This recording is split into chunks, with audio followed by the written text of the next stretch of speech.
Magandang araw po sa lahat mga koys. Welcome po dito sa Pinoy Chess Podcast, ang kauna-unahang chess podcast ng Pilipinas. At pag-uusapan natin mga koys, fresh na fresh kahapon ho ang pagbabalik ni Super Grandmaster Wesley So. Nag-champion po siya kahapon doon sa Sinquefield Cup, part ho ng Grand Chess Tour. Siya ho ang nag-champion at talaga namang napakaganda ng kanyang performance. Pero yan lang po mga koys ay pahapaw lang. Dadaanan ho natin yung usapin patungkol kay Super Grandmaster Levon Aronian. Baka kilala niyo po si Super Grandmaster Levon Aronian, isang Armenian po na lumipat ho siya ng Chess Federation at nasa US na po siya, United States of America. Si Levon Aronian po mga koys, tatandaan ho natin 40 years old na to mahigit. Katulad din po siya ni Manny Pacquiao na kamakailan lumaban kay Barrios na 30 years old at nag-draw ang laban. At marami nagsasabi, laos na si Manny Pacquiao dahil sa kanyang edad na 46 years old. Yan ho ay boxing. Pero hindi boxing ho ang pag-uusapan natin mga koys. Ang gusto ko lang ma-point out mga koys, itong si Levon Aronian, siya kaya ang Manny Pacquiao ng boxing? Siya kaya ang isang maituturing natin na ala Manny Pacquiao kung sumuntok pagdating ho sa laro ng chess? 40 years old na po mahigit si Levon. To be exact ho, magpo 43 years old na po siya si Levon Aronian. At alam nyo ba mga koys, baka nakakalimot tayo, no? Daanan natin yung kanyang performance na napakaganda. Siya ho ang nag-champion sa freestyle chess ni Super Grandmaster Magnus Carlsen. Meron po kasi si Magnus Carlsen na freestyle na chess. Siya po ay isa sa mga founder dyan. Ang partner niya po ay isang German millionaire.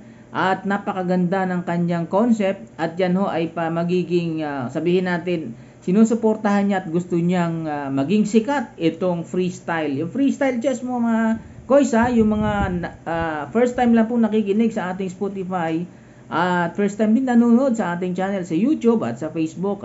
Itong freestyle ay yan po ay isang Fischer's Random Chess kung tawagin. Yan yung pinakaunang tawag dyan, Fischer's Random Chess, na ipinangalan doon sa American World Champion na si Bobby Fischer. Inimbento niya po yan laro na yan. Kaya tinawag na Fischer's Random Chess at tinatawag din po yan na Chess 960 dahil po yung Chess 960 ay combination po yan ng iba't ibang mga setup ng chess, kaya umabot siya ng iba't ibang position, umabot siya ng 960 position, different position, kaya siya naging chess 960. At ngayon ho, ang pinasisikat nila ngayon ng Germany, kasi isang German po ang kapartner po ni Magnus Carlsen. Si Magnus Carlsen po ay isang 5-time world champion at number 1 pa rin siya ngayon sa buong mundo. Yan si Magnus Carlsen, no? At meron siyang palaro din, Grand Chess Tour. Masyado nang mahaba introduction para doon sa mga kaka-join pa lang sa ating Spotify, kakapakinig pa lang sa Spotify at kapapanood ng YouTube. Yan po ang tungkol lahat. Introduction lang po dyan sa freestyle. Hindi ho yun talagang natin ang ating pag-uusapan. Si Levon Aronian po ay nag-champion mga koys, sa freestyle. At alam nyo ba mga koys, ang nakalaban ni Levon Aronian mga bata pa, no?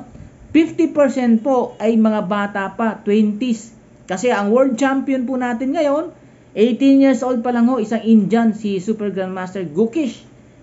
Pinakabata pong world champion sa buong mundo sa kasaysayan ho ng chess. Grabe ang utak ng bagong world champion ngayon na bata, 18 years old pa lang siya. At yung mga iba pang mga bata doon, no? Early 20s, mga bata pa ang mga nakalaban ni Levon Aronian. At karamihan po doon sa Freestyle Chess Championship, hindi pala championship pala tawag doon. Part lang po 'yun ng tour ng Freestyle Grand Freestyle Chess Tournament tawag doon.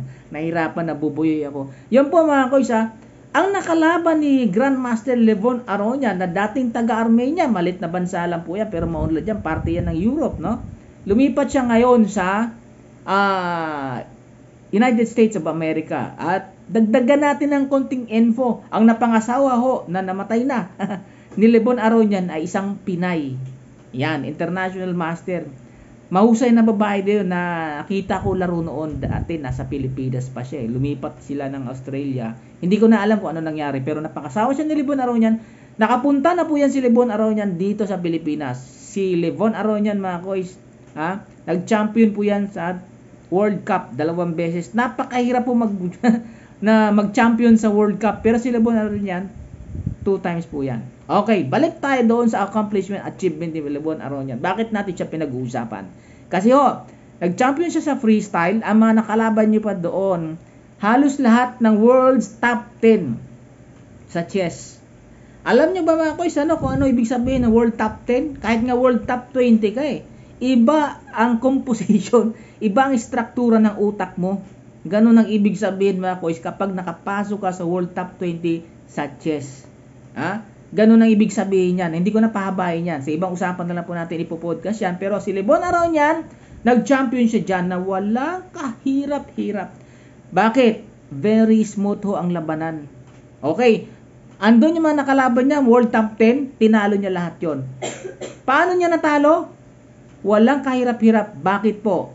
Kasi ang format ng freestyle, yan po ay ginanap doon sa Las Vegas, USA. At siyempre kasama doon si Caro Nakamura, Fabiano Caruana, si Livon Aronian, at kung di ako nagkakamali, kung tama ang memorya ko, si Dominguez, isang American, saan ba siya galing? Isang Cuban-American, taga-Cuba siya, lumipat siya sa Amerika.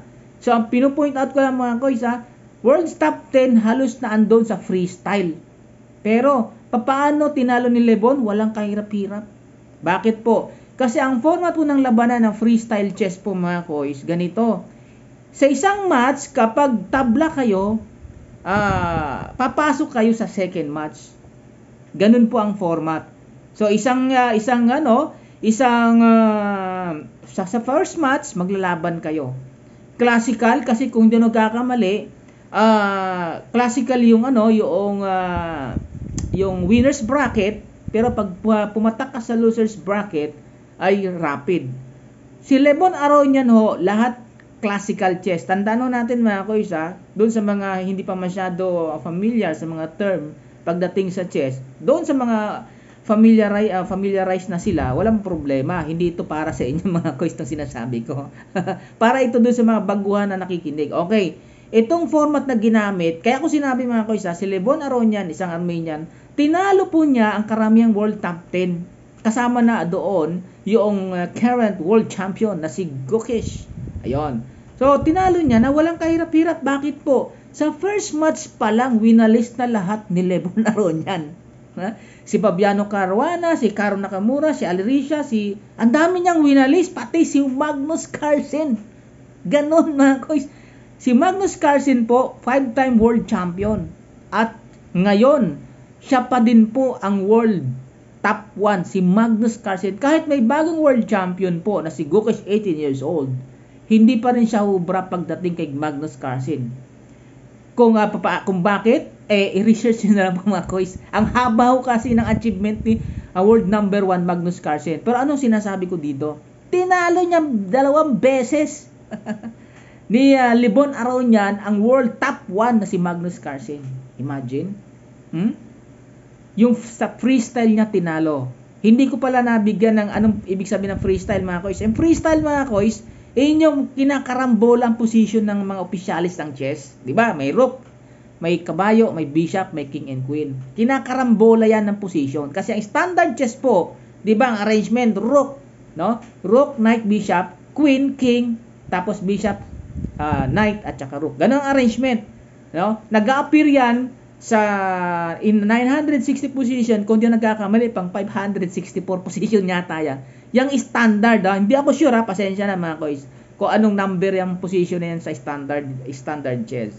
Ang sinasabi ko po dito, ang freestyle chess po na pinag-championan ni Livon Aronian ay karambola ang position ng mga opisyalis ng chess. Yung rook, kabayo, bishop, queen, king, yung mga opisyalis na yon. Pero, syempre, yung king dapat ay nasa gitna po yan ng pagitan ng rook. Hindi po pwedeng king, rook, rook. O kaya, rook, rook, king. So, kailangan, bawal po yun sa Fischer's Random Chess o sa freestyle chess. Kailangan ng posisyon ng king nasa gitna, pagitan ng rook, at yung bishop, may white bishop at may black bishop. So nakita nyo na yung mga bawal pagdating sa posisyonan. Kahit ano doon, ikarambola mo lang maliban doon sa dalawang binanggit ko. Okay, move forward po mga koys. Tinalo po ni Levon Aronian itong si Magnus Carlsen 2 beses. To cut the story short mga koys, lahat ng nakalaban ni Levon Aronian sa first match niya lang pinataog. Hindi man lang pinagpawisan, kumbaga. Hindi umabot po sa second match. Walang kahirap-hirap, chicken at chicken, di ba? Ganun yung mga salitang Pinoy di ba? Chicken at chicken yan, easy opponent na, parang ganun ang pakiramdam. Parang ganun yung ginawa ni Levon Aronian kasi lahat ng kalaban niya, nag-champion po si Levon Aronian sa freestyle hanggang first match. Ang kalaban niya po sa championship, walang iba kundi ang bad boy ng chess, si Super Grandmaster Hans Niemann ng US of America. Sila hong dalawa, parang Amerikano nila, pero sila naglaban po pagdating sa finals. At tinalo pa rin niya si Hans Niemann. Lahat ho ng kalaban ni Levon Aronian sa freestyle chess po ay talaga namang tinalo niya. Yan. Tinalo ni Levon Aronian. Ayan po. Ang nangyari niya sa kanyang match, wala siyang kahirap-hirap, mga koys. Kaya ang resulta, siya po ang nag-champion, si Levon Aronian. Bakit ko binabanggit ito, mga koys? Kasi meron pang isang super tournament na si Levon Aronian ang nag-champion Kung hindi ako nagkakamali, yung latest na na rapid at saka blitz na combination. Hindi ko lang sa yata yun sa hindi ko alam kung sa Croatia ba yun Basta may super tournament pa na si Levon Aronian ang nag-champion. Pero binibigyan ko lang ng kaunting background tong freestyles kasi kakaiba siya. At ang gusto ko lang i-point out dito, mga koys, si Levon Aronian pagdating sa chess, hindi madaling sabihin o pwedeng sabihin na kapag tumatanda ka na sa chess, humihina ka, pwedeng sabihin yun Lalo't higit sa boxing kasi physical game yun Pero alam mo mga koys, pagdating sa chess, may mga differences siyang ako nakikita Ito nga patunay si Levon Aronian 40 plus mahigit. Parang hindi pa nagbago yung kanyang mental calculation, yung kanyang mental strategy, yung mga tactics niya, yung kanyang paraan ng paglalaro, na andun pa rin at the age of 40 years old siya mahigit. At si Levon Aronian, hindi pa dating po yan, dati siyang nakarating din po yan sa 2800 Chess Club. Bilang sa daliri lang po ang nakakapasok sa buong mundo pagdating sa 2800 Chess Club. Kasama na ba po dyan ang ating Pinoy? Walang iba kundi si Wesley So, kasama po dyan sa club na yan Si Levon Aronian, ang gusto kong mapansin ninyo, mga koys, pagdating sa chess, pag tumatanda ka na, hindi siya agad e-epekto yung sinasabi, matanda ka na, mahina ka na, laos ka na. Pagdating sa chess, hindi agad-agad siya umi-epekto. At hindi lang si Aronian ang masasabi kong example diyan Pero ngayon po kasi siya yung pinaka-hot. Kumbaga, siya ang pinaka-mainit. Kumbaga sa pandesal, mainit na pandesal, ipapartner mo sa mainit na kape. Tapos iinom ka rin, mainit ang ulo mo. Lalo kang maiinit ang ulo mo. So, ibig kong sabihin, mainit na pinag-uusapan si Levon Aronian sa mundo ng chess kasi 40 years old na siya, pero yung kanyang strength, ang kanyang pagiging super strong pagdating sa chess, na andun pa rin. Yung kanyang kamandag ngayon yung kanyang kamandag, yung kanyang bangis pagdating po sa chess, na andun pa rin, makikita pa din natin, mga koys. Kaya hindi tumatalab agad-agad. Pag tumatanda ka sa chess, umihina ka. Hindi sa chess Hindi masasabing tumatalab agad dyan At hindi dapat tayo mawalan ng pag-asa. Lalo na po, itong si Wesley So. Mamaya, balikan natin si Wesley So. Hot topic ngayon si Wesley So. Kaka-champion pa lang niya ngayon. Kahapon pa lang, o kagabi. Kaya maganda siyang pag-usapan kasi meron akong ginawang podcast na sinasabi ko doon na si Wesley So binangko. Umpisa na ba yun ang kanyang pagbagsak at the age of 31 years old? Kaya kinontent ko tong si Levon Aronian para makita po natin mga kois na itong sinasabi pag tumatanda ka na sa chess, humihina ka na, laos ka na, hindi agad tumatalab sa chess yan Hindi Kasi bakit?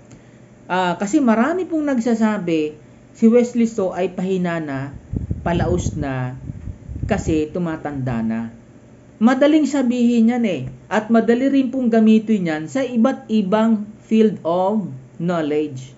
Pero pagdating sa chess, hindi agad siya tumatalab Bakit? Bigyan ko yung halimbawa mga kois Kaya itong ating podcast, yung mga matatanda dyan na naglalaro ng chess, naku, kay maniwala dyan na laos na kayo, mahina na kayo. Dahil sa edad, hindi agad nangyayari yan sa chess. Kaya ka lang umihina kasi hindi ka na naglalaro. Kaya ka lang umihina kasi tamad ka na mag-calculate. Kaya ka umihina kasi yung dati mong routine na bata ka pa, nababago, nawawala na yon. Hindi na yung habit mo nung bata ka pa na inaabot ka ng 8 hours para lang mag-aral ng chess, nawawala, nababawasan yon pag tumatanda ka na. So, yun yung mga factor yun Pero hindi natin mag-focus kasi gagawin ko rin ng separate podcast ang usapin, bakit tumihina ang isang chess player. Gagawa ko ng podcast yan mga kois. Abangan nyo po yan. Itong ating pag-uusapan, naka-focus tayo dito kay Levon Aronian at saka siyempre kay Wesley So. Pinagsanib ko na. Binigyan ko lang ng diin si Levon Aronian na ito ay isang halimbawa na hindi pa talaga laos kapag tumatanda ka na. Okay. Anong example ang gusto ko i-point out mga kois? Si Hikaru Nakamura po, muntika na yan mawala sa top 30. Yes, Hikaru Nakamura, world number 2 na siya ngayon. At ilang beses na rin po yan nakasali sa candidates. Yung tinatawag po nating candidates, yan po ay isang step para may karapatan kang lumaban sa world champion. Kailangan mag-champion ka dyan sa candidate. Para may karapatan kang lumaban sa kasalukuyang world champion. Ayan si Hikaru Nakamura mga kois, muntikan na yan mawala sa top 30 of the world. Si Maxime Bachir Lagrave ng France, na dating number 1 ng French o ng France, muntikan na rin pong mawala yan sa top 30 kung hindi ako nagkakamali.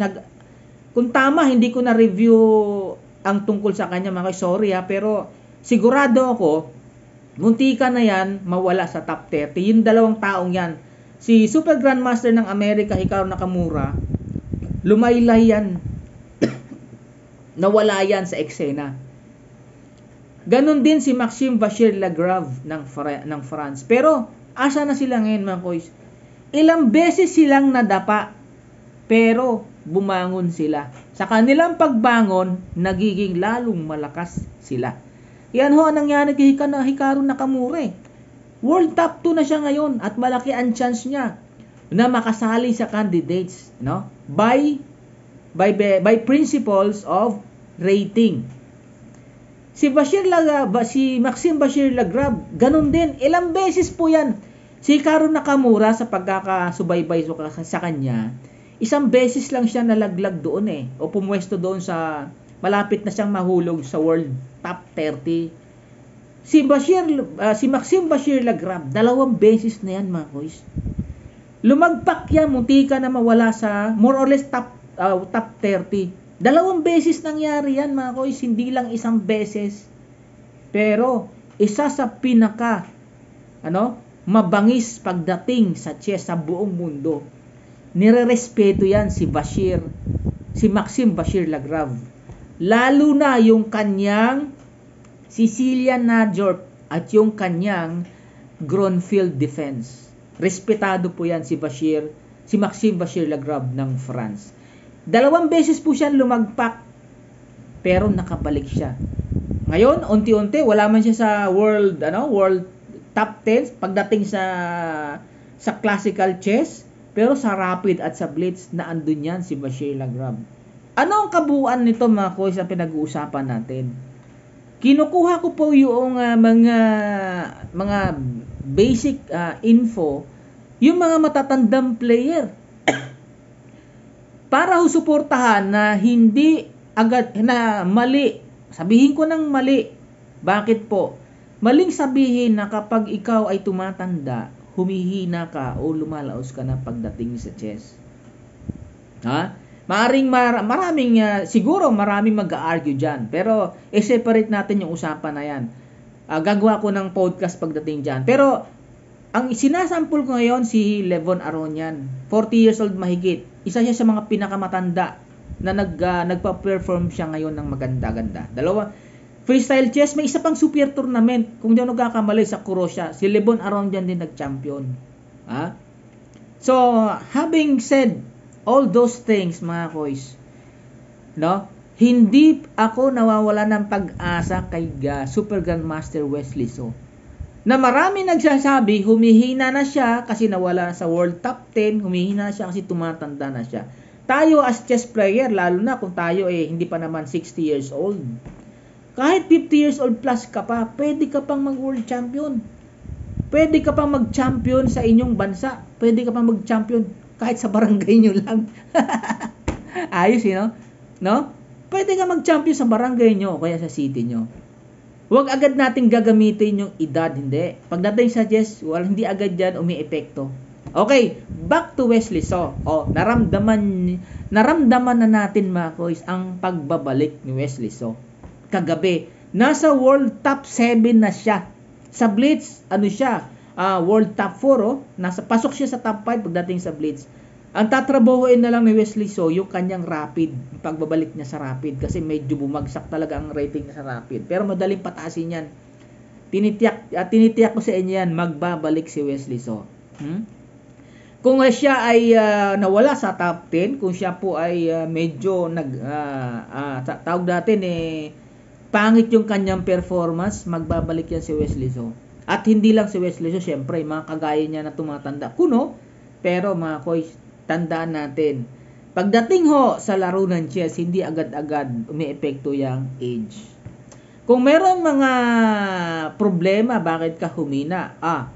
Wag nyo agad titingnan yung age. Maaring doon sa daily routine nyo, maaring yung habit ninyo ay nagka-problema. Maaring may sitwasyon na isang contributory factor bakit yung performance mo lumagpak.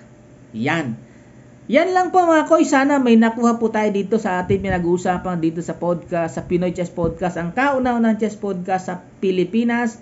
Sana may nakuha kayo ditong information tungkol dito sa ating pinag-uusapan. Yan po ang fresh na balita tungkol kay Wesley So at sa mga sinasabi mga matatanda na humihina sa chess o laos na. Siguro naman nakita nyo na ang justification dito sa ating podcast. Abangan po natin, mga koys, ang mga susunod na podcast. Pag-usapan natin yan, baka lang itong bakit humihina ang isang super grandmaster. Example dyan, si Wesley So, si Karo Nakamura, si Bashir Lagrave, at yung mga dati pang World Top 10 ngayon ay nawala na sa World Top 10 o nawala na sa World Top 20. Maaaring isang pinakadahilan lang, syempre, pag nag-age ka ng 50 plus, isa lang naman sa dahilan yon. Pero basic lang yung mga ganong dahilan. Okay, maraming salamat po, mga koys. Magandang araw sa inyong lahat. Huwag po sana kayo makalimot maka-comment o i-like nyo po, i-share nyo po itong ating Pinoy Chess Podcast, ang kauna-unang chess podcast sa Pilipinas. Maraming salamat po. Magandang araw sa inyong lahat.